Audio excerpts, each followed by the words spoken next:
Good evening, my dears. Welcome. I'm Lady McCreepster. This evening we have a tale from Doom Vroom of Creepypasta Wiki. I really did enjoy this one, and am hoping that you do as well. So, come now, my dears. Lean in closer, and we'll begin.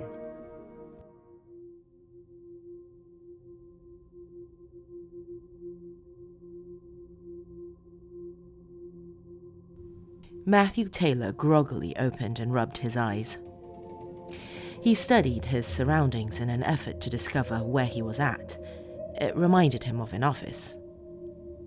The room he was in contained a wall of white that surrounded him in all four directions, a simple wooden desk that was adorned with an old computer, a pad of paper and a pen, and the red, uncomfortable plastic chair in which he was seated.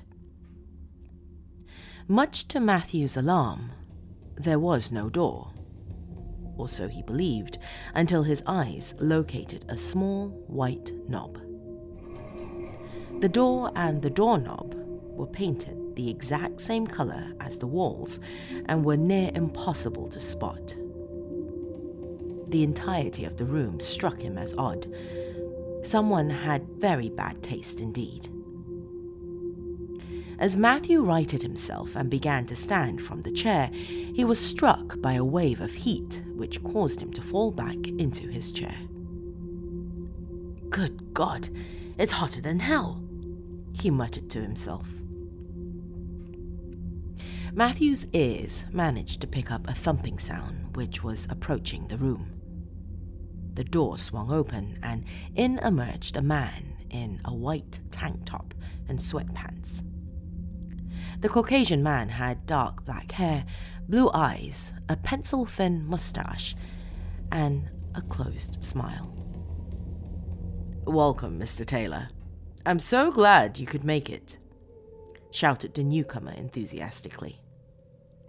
Something about the man's voice sent shivers down Matthew Taylor's spine. Who are you? Where am I? I don't remember you or a thing about this place," responded Matthew. "Oh, I'm sure you've heard of me once or twice. I've certainly heard of you. Why, I'm a big fan of your work, and I don't mean your novels, Mr. Taylor. Your visit was a long time coming." Matthew's mind raced as he thought back to all of the women he had forced his knife upon over the years. His long and sordid, yet secret history must not have been so secret after all. Matthew Taylor, famed horror author and the sensation that swept the nation, was a serial killer. It was clear to Matthew now he had been found out and drugged by one of his victims' fathers or boyfriends. That's why he woke up clueless in such a place. "Who was it?" "I beg your pardon, Mr. Taylor." "Which one was it that landed me here?" "All of them." Oh God, it was worse than he had realized. This guy knew about every single one. It's not as if Matthew had wanted to kill those ladies. No, he did it out of necessity. Matthew Taylor had faced writer's block and was unable to successfully describe the murders in his first horror novel, and so he did what he believed would break the slump. He went out and learned. It sure worked. The old adage of "write what you know" turned out to be true for Matthew Taylor, and thus began his habit of killing each time he went to write a new novel. There was only one thing that could possibly get him out of this. "How much money is it going to take for you to turn the other way and let me go?" The man, who had remained unmoving from the doorway until this point, walked in and laughed as he did so. "I don't think you understand the situation," he replied, as flames engulfed him to the point that they were all that was visible. Matthew laughed at his own luck. The man had spontaneously self-combusted. The flames began to die down and smoke took their place. At first, Matthew saw nothing, but then he was able to make out a shape in the smoke. As the smoke cleared, the shape became more discernible. It was the man. Impossible. Some of the man's features had changed. His eyes were cat-like and yellow. His teeth were sharp and filed. His skin was replaced with red scales. Horns adorned his head. A black suit and tie had replaced the tank top and sweatpants. And hooves took the place of his feet. "You were wrong when you said that this was hotter than hell. This is hell," the devil bellowed. Matthew's mouth hung agape. Surely this was a jest. But no. Deep down, Matthew knew it to be true, for his surroundings felt different. Wrong, in a way that was beyond description. To attempt to describe his feelings would have been the same as attempting to describe a color. It was impossible. It was an experience. The devil waved his furry, clawed hand in Matthew Taylor's face. "Hello? Are you still with me? You haven't already broken, have you?" Matthew opened his mouth, but found himself too afraid to speak. He merely nodded in reply. "What's the matter? Devil caught your tongue?" he taunted as he opened the palm of his furry left hand. The devil's hand contained a normal-looking and perfectly pink tongue. Matthew recoiled back into his seat and tried to gasp, but found himself unable to. For much to his surprise and dismay, his mouth was without a tongue. The devil grinned at the man and clucked his forked tongue as he threw his hand's contents. The tongue soared through the air over the desk. Matthew stood up and reflexively caught it before being forced to sit back down due to the sudden spike in temperature. Matthew gawked at his tongue, which firmly rested in his hand, and then shot the devil a confused and questioning look. "Are you going to pop it back in, or have you decided to take a vow of silence?" Matthew put his tongue up to his mouth. To his confusion and relief, it popped right back into place. How?" Matthew asked in a shaky tone of voice. "It's quite simple, Mr. Taylor. This is my place and my rules. The physics that you are used to do not apply here. I can do whatever the hell I want here. But that is not the question you should be asking. You should be asking, why am I even bothering with you? I guess I can't fault you for not asking that, though. You probably assumed that I talk to everyone. You humans. You all think that you are so damned special. Matthew, you are not special, but you are damned." "Why are you bothering with me?" Matthew responded in a cracking voice. "I require entertainment, and therefore I have decided to hold a contest between a few of the recent arrivals. It won't be anything too strenuous, and it'll actually be quite fair. It's a writing contest. Whoever writes the best horror story in 2 days shall be returned to the world of the living and shall miraculously recover from their fatal injuries." The devil snapped his fingers, causing the computer to power up with a word processor on its screen.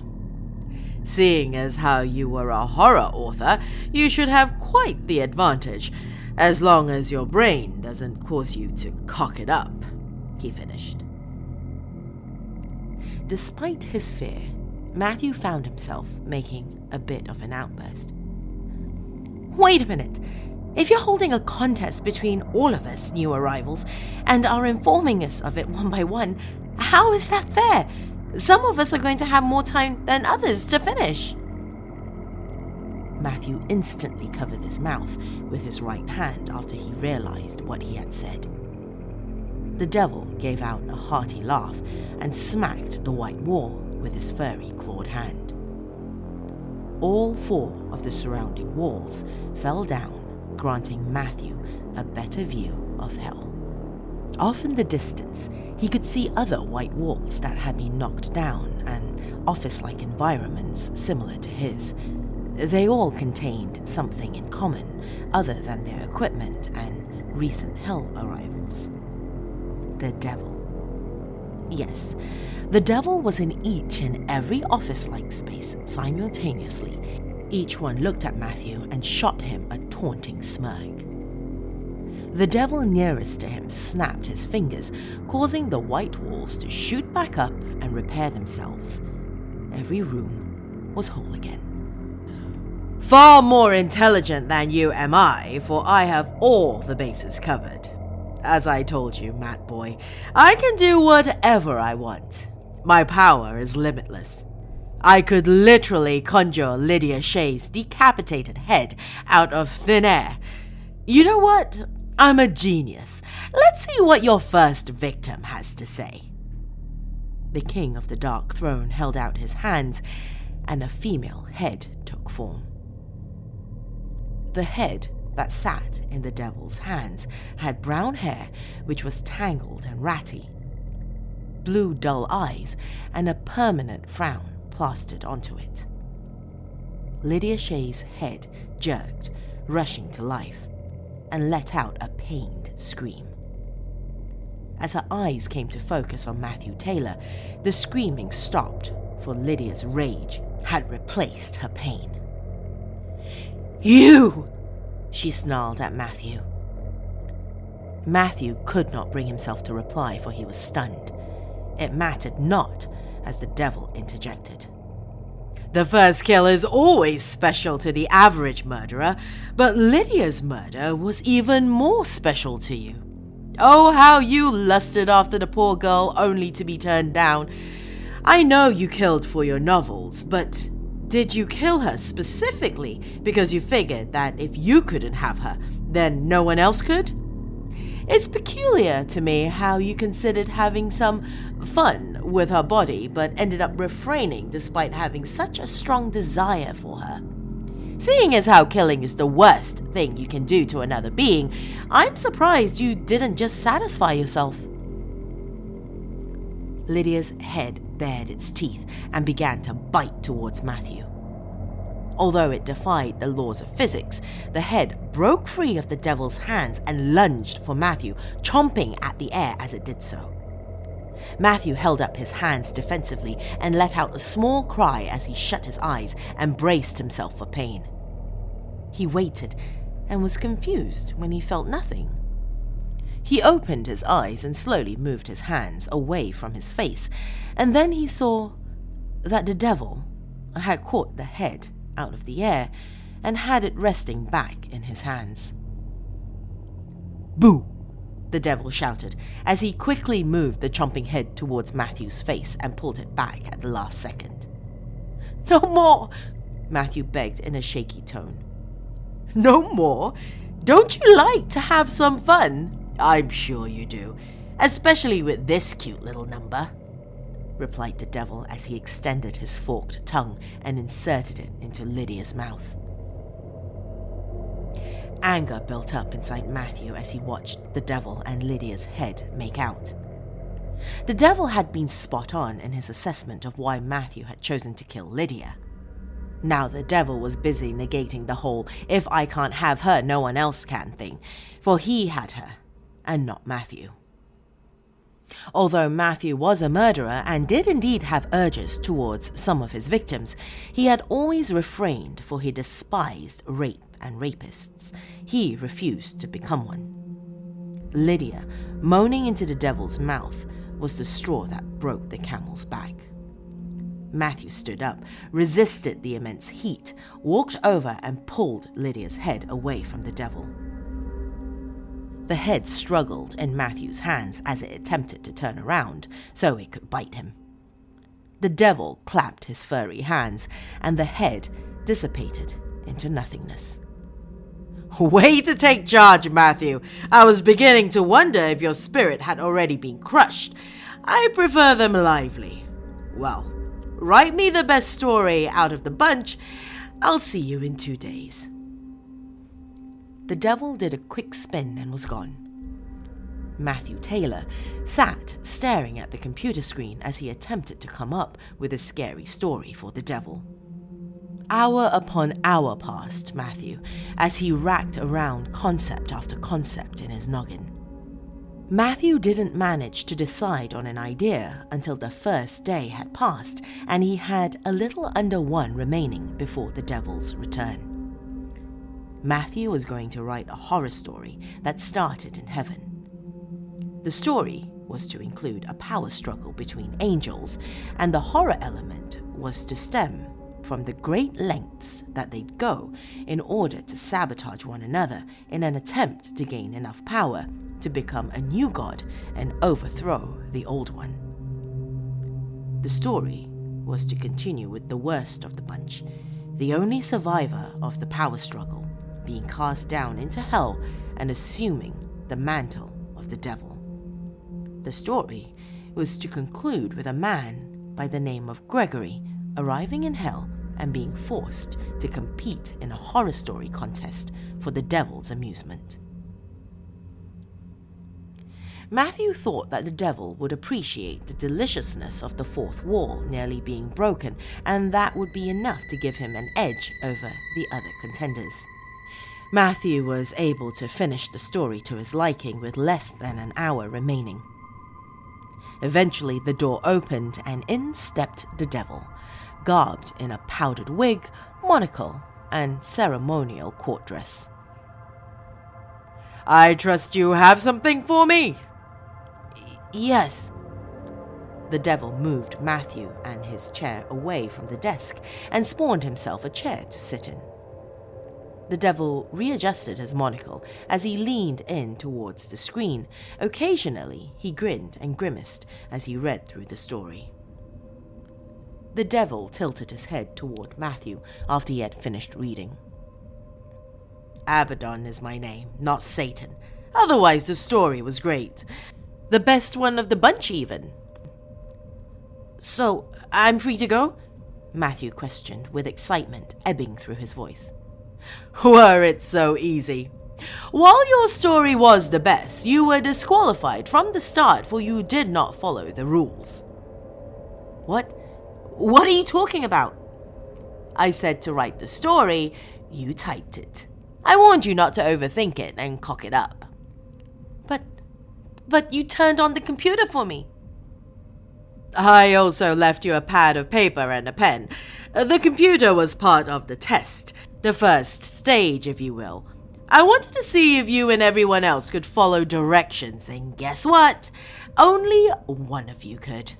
Although Joss, the winner, won due to his severe insanity.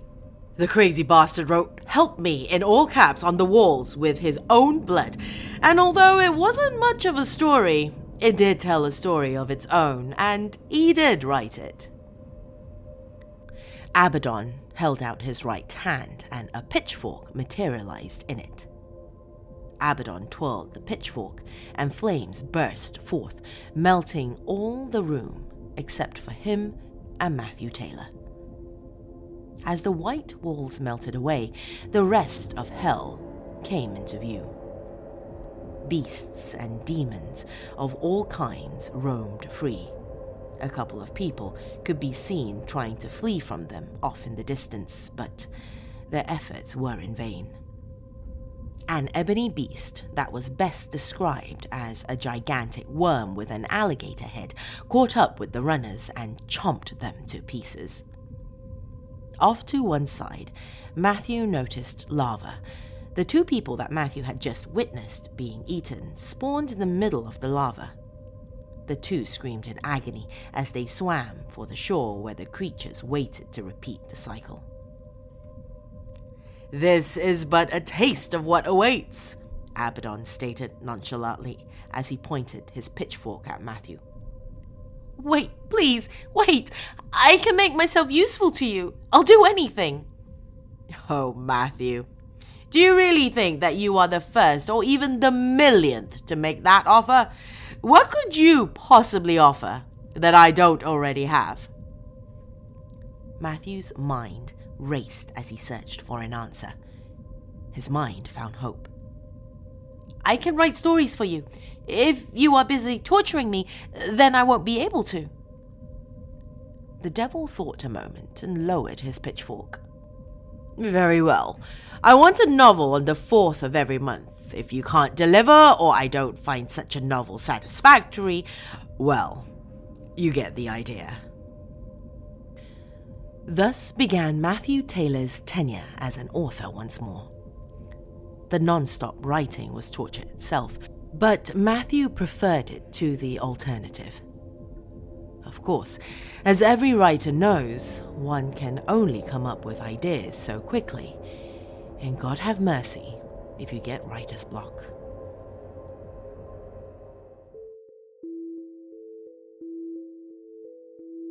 Did you enjoy that tale, my dears? Let me know on social media. I am Lady McCreepster on both Facebook and Twitter. If you're watching this on YouTube, feel free to leave me a comment below. And for those of you who have just stumbled upon my realm, welcome, my lovelies. Do feel free to have a peek around, and before you leave, be sure to subscribe and also hit that bell icon if you're watching this on YouTube. Until next time, my dears, sweet dreams.